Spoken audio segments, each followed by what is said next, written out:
Sahanavavatu Sahanau Bhunaktu Sahaviryam Karavavahai Tejasvinavadhitamastu Ma Vidvishavahai. Om Shanti Shanti Shanti. May the Lord protect us. May He nourish us. May we acquire the capacity to study and understand the scriptures. May our study be brilliant, and may we not cavil at each other. Om, peace, peace, peace unto us all. Dear brothers and sisters, loving Sai Ram to all of you. We welcome everyone to the Sri Sathya Sai Baba Center of Arcadia. We are grateful to Swami for giving us the opportunity to participate in this Gita Jnana Yajna. We'll be starting chapter 21 today. And if it is the electronic copy, it is page 94. And the hard copy, it is page 191, depending upon the edition you have. And before we proceed to our study circle, first I would like to wish everybody happy and holy Sri Rama Navami. Very special time, and is also called Vasanta Navaratris. So they started last Thursday, and tomorrow it will end. This is the original time they used to worship Mother Durga, Durga Puja, the 9 forms they used to worship this time. But Sri Rama, Yajyadyatarate Sreshtata, that he made it because he worked Kala both, and he worshipped in the time for his success in the war. The time he worshipped, there's a big story. So then the tradition became the time, and they really started doing the worship, which we do in the September, October time, autumn time. This is called Sharad Navaratri. This is Vasanta Navaratri. So both way it is very auspicious time. And anyway, I will talk about after the Gita studies for a few minutes about Lord Rama and the significance of Sri Rama Navami. So last week we finished chapter 20, but that means chapter 11 in the Bhagavad Gita. So these don't correspond. So these we are going with the commentary of given by Swami. So we finished the Vibhuti Yoga and Vishwa Sandarshana Yoga, where he showed the thing, and there he says, think about me all the time, Ananya Bhakti. And then he says, keep your mind and soul on me, then you can merge with me. Then naturally, Arjuna is asking a question, which way to worship you? Because as he said, God has both Saguna and Sakara. God has form, a name, and the attributes. You should worship that. Or should I worship Parabrahman, which is Nirguna Nirakara. That means God without name, form, and attributes beyond time, space, and cause. Which is the one to do? Because both forms are the tested methods to reach God. Which is the one? So, as a good spiritual seeker, he asks that question. Now, the Lord Krishna addresses that question. So that is what we'll start. This is on page 191, chapter 21.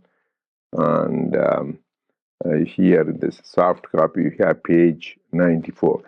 During this time, I will also refer to some of the original shlokas in Bhagavad Gita, which Lord Krishna mentioned. This is chapter 12, is called Bhakti Yoga. Name of the chapter itself is Chapter on Devotion. We all claim we are one of devotees of Lord, right, Swami? So we should know what devotion means. Actually, Swami used to have the student for many years. I was there at the chant the whole chapter 12. Whole chapter 12.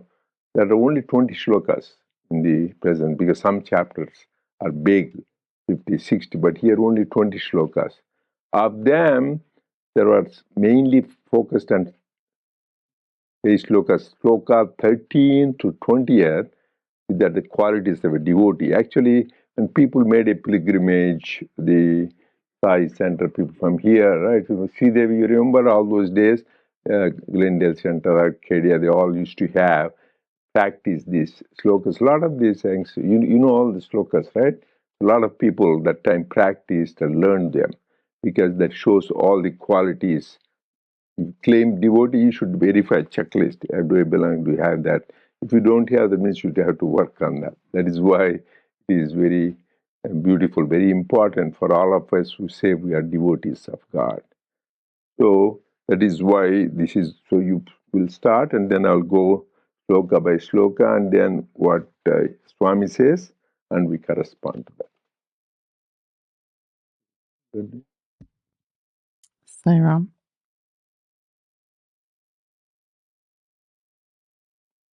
We will begin chapter 21.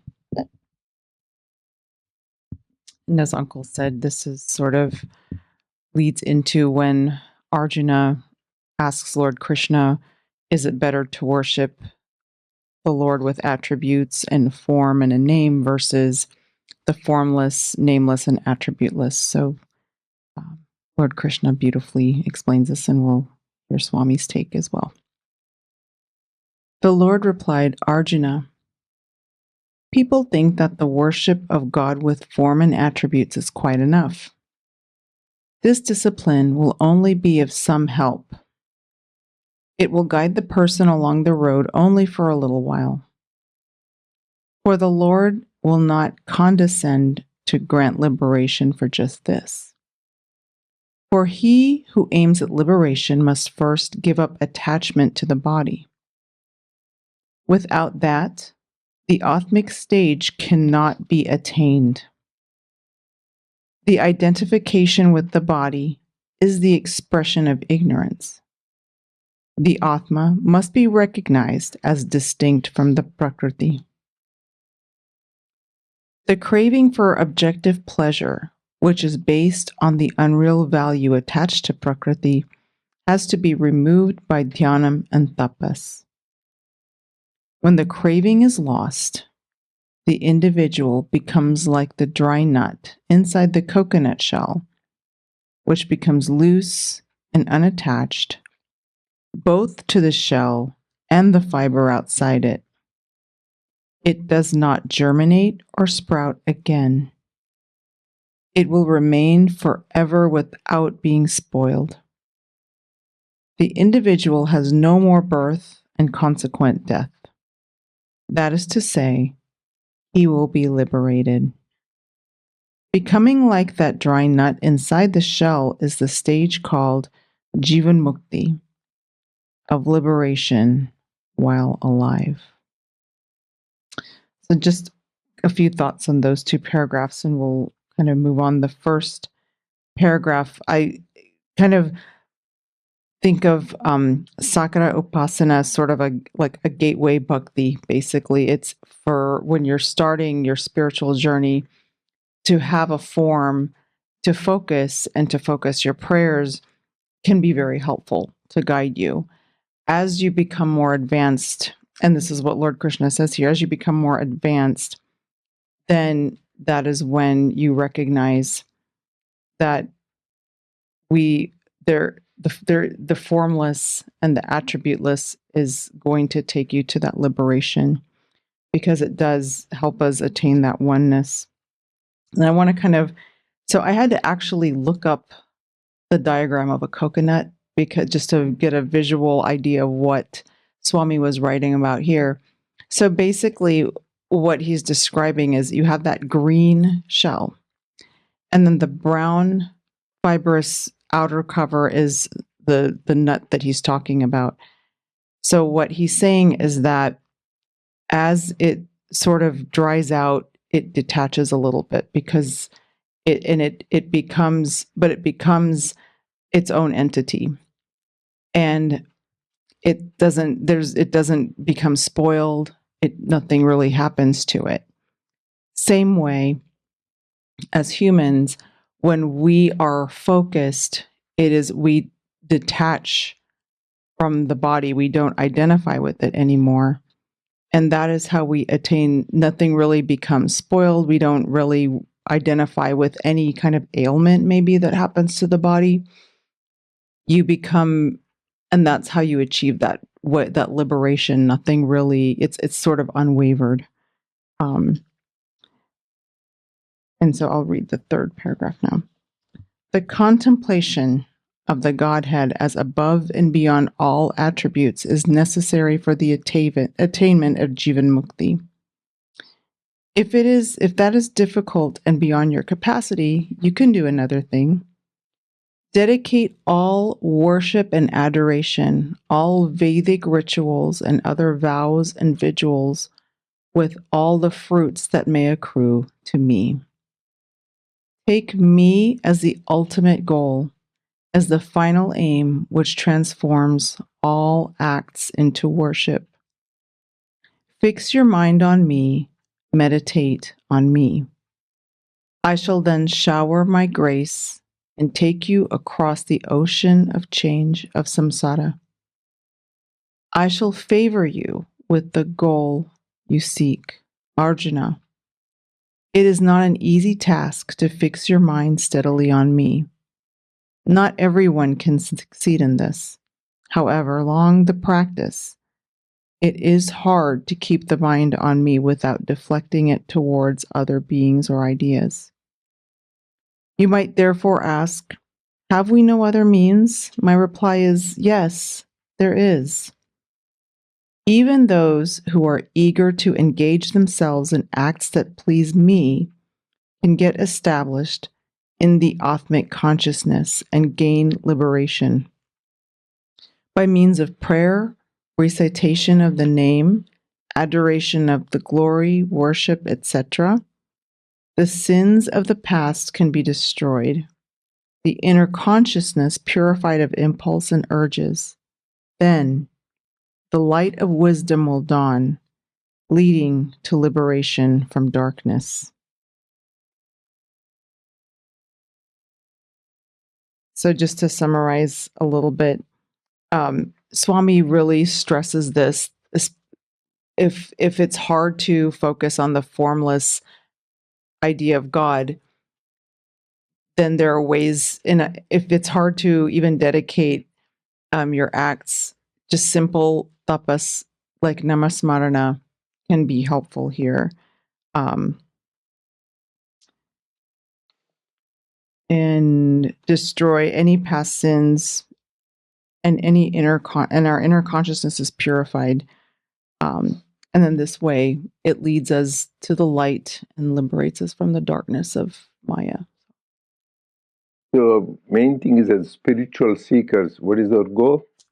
Is liberation, we call, or nirvana, or mukti. So liberation from from cycle of birth and death. So all of us think only we get that after we die, right? Just after die, then you go with your good deeds, or you are so much, you'll go to these either heaven or hell, or be liberated once for all.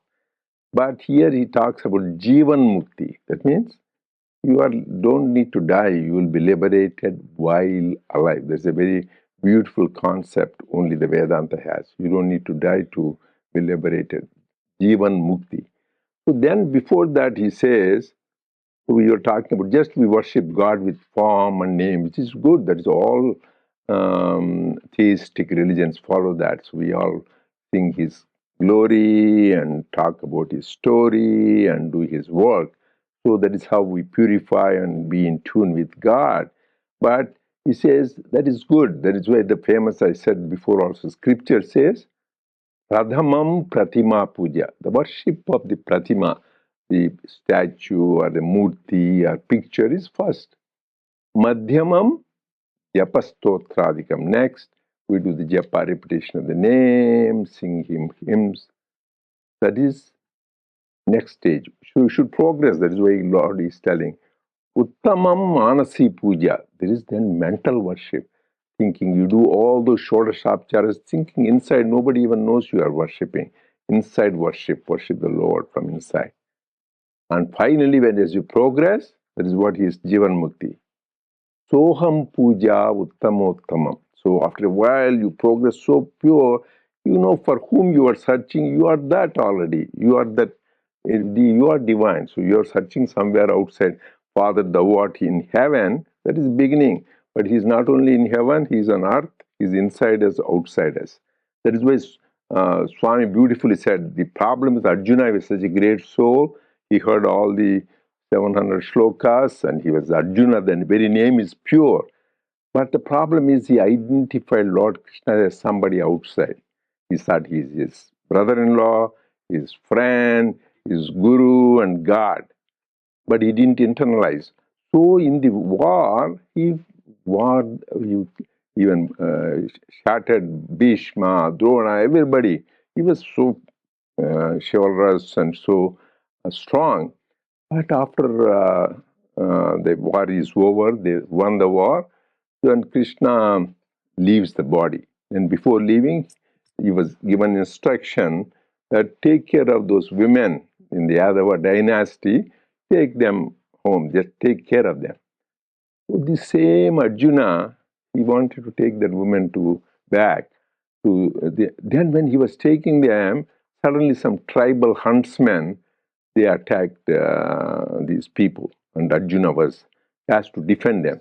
Then he could not do anything. The one was such a great, you can think somebody who can do the ballistic, his simple sword, he could not attack them because he thought the Lord Krishna was somewhere outside. He thought he lost him. But same Arjuna, if he internalized, hey, he is with me now, he is inside me, he is with me, then you get the strength. Same thing we say, Baba is in Shirdi, or in Puttaparthi, or Jesus in Bethlehem, Nazareth, or anything you confine him to a place, name, then you will be ignorant all the life. That is why Lord Krishna says, Avajananti ma mudha manushim tanumashritam. People insult me, avajananti means they are insult me, mudha, that means we are ignorant people. Manushim tanumashritam, confine him that he is that body, he is that picture, he is that place.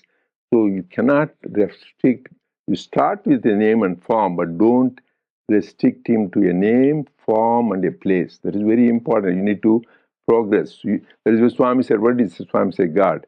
There is one God, and He is omnipresent. So we need to experience that He is not only in our temples, mosques, and churches. He is within us, outside. That's why He says, I am above you, below you, behind you, besides you, inside you. That is where He is Antaryami. That is the example. That is why He says, you cannot reach the goal, Jivan Mukti, just by sticking to the name and form.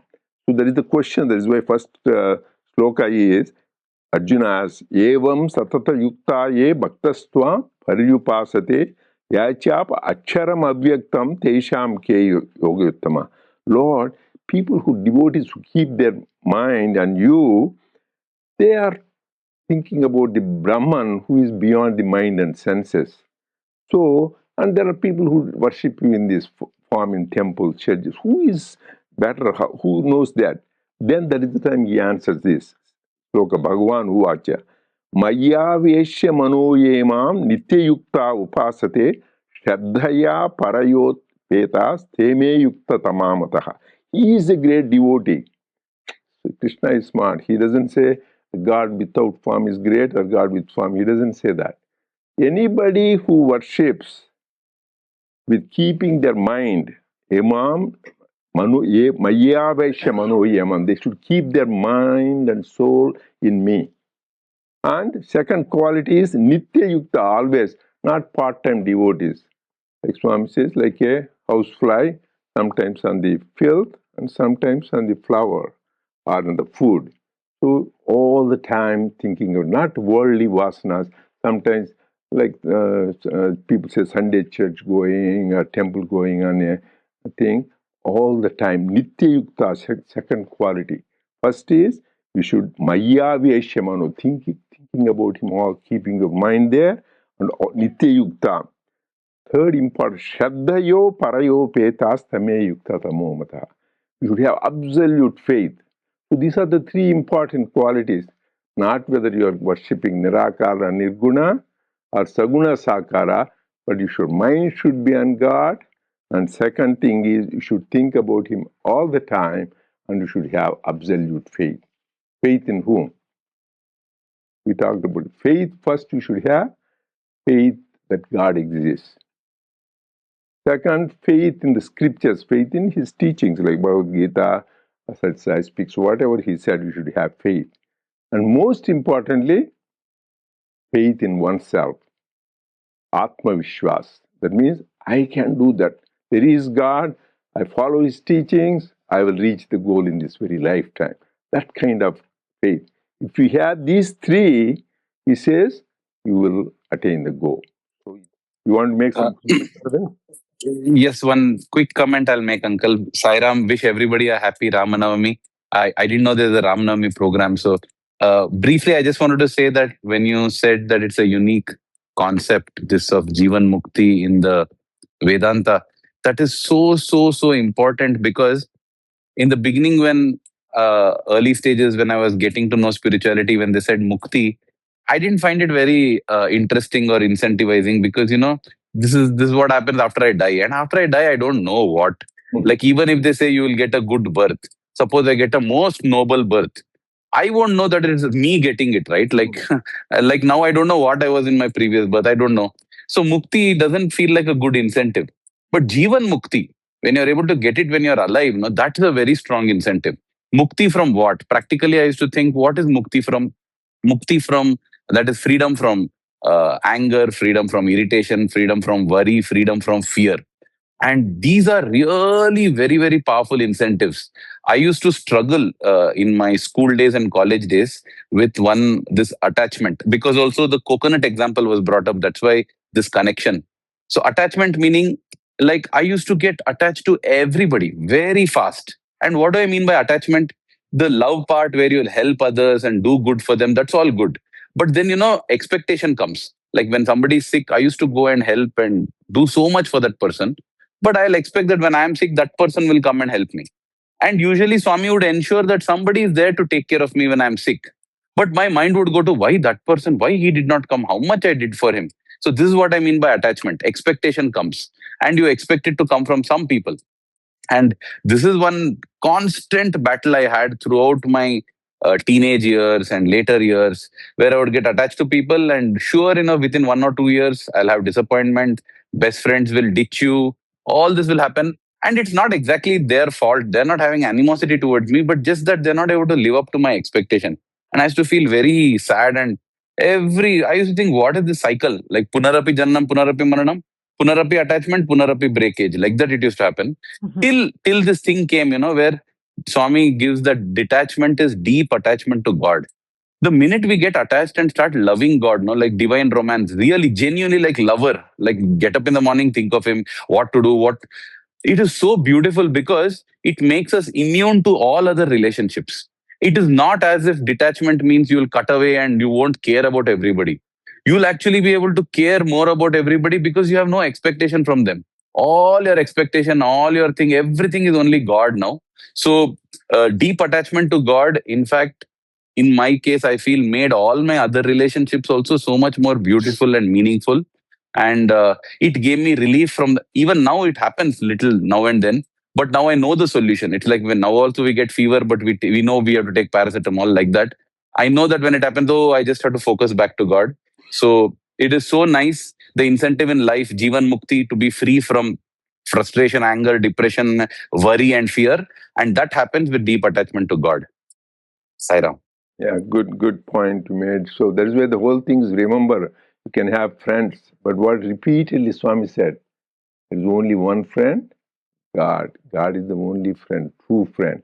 So you go and get attached to these other friends, this is what is experience. You'll get disappointment. You love people, but only 100% love. That is why Lord Jesus said, love thy God with all thy heart, mind, soul, and strength. So you cannot share. God is a jealous God. You can't share it with anybody. So you love Him with all your heart, soul, and strength. That is why not partial. So that I also have affection to people, but not get entangled in them. And as he was telling, you will be disappointed. If you want to be happy always, only thing which will give happiness is God.